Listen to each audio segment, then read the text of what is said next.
Hello, parents. Good morning. It's Dr. Hefsi Tago coming to you from the Town Square Learning Centre in Basildon, Essex, where we love teaching and we teach our children to enjoy learning. Today, I want to talk about goal setting.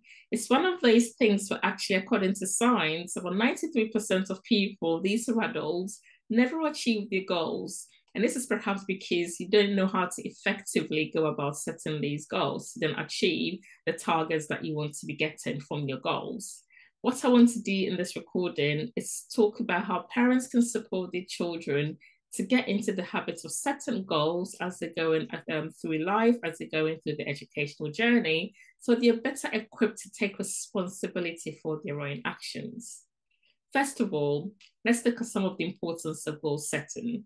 As I've mentioned just a little while ago, goal setting allows the individual to take responsibility for their action. So, for example, if your child was to make it to the first team in any of the school sports, if I take football as an example, what are the requirements to get into that first team? There's certain fundamentals, right? Are you attending training sessions regularly? Are you turning up looking well presentable? So your kit's clean, you put your football kits on and ready. Not the case where you leave one at school the day before, leave one at home, and then you're expecting mom or dad, to sort out your missing boots for you. As parents, we need to get into the habit of allowing our children to be independent and responsible for their actions from a really early age, as early as year 2, year 3. Parents should not be packing school bags for their children. You should not be packing PE kits for your children as they approach upper primary, especially. So that's an example, number one. If there's something that you as an individual, i.e. your child, has identified that they want to achieve, they need to be taking responsibility for hitting those targets.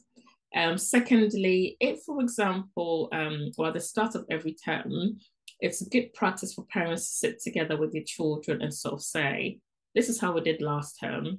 How do we want to improve on this for next term? And so that way, you're both reviewing any teacher feedback, any grades, end of term results, midterm grades, and then together, you all reviewing and saying, actually, I think if I did get support in this particular subject, my grades could go up one or two grades above what I finished with last term. Or perhaps if I change my bedtime from 9 p.m. to about 8 p.m., I'll be more focused in class. And so these are things that the children need to come up with themselves, of course, in conversation with the parents, with support. With their parent.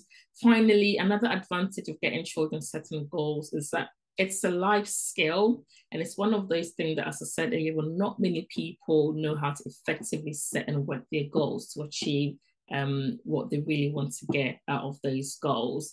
And so by starting earlier on, you're learning through the process, you're getting used to how you're going to go about those goal setting, you're getting into the habits of setting and reviewing your goals regularly. And then, of course, remember to celebrate every little win from those goals just to keep encouraging the child on. In the next recording, I'll be talking more specifically about the practical ways and steps that you can take to get started with your goal setting if it's something that you're not engaging in already. See you then.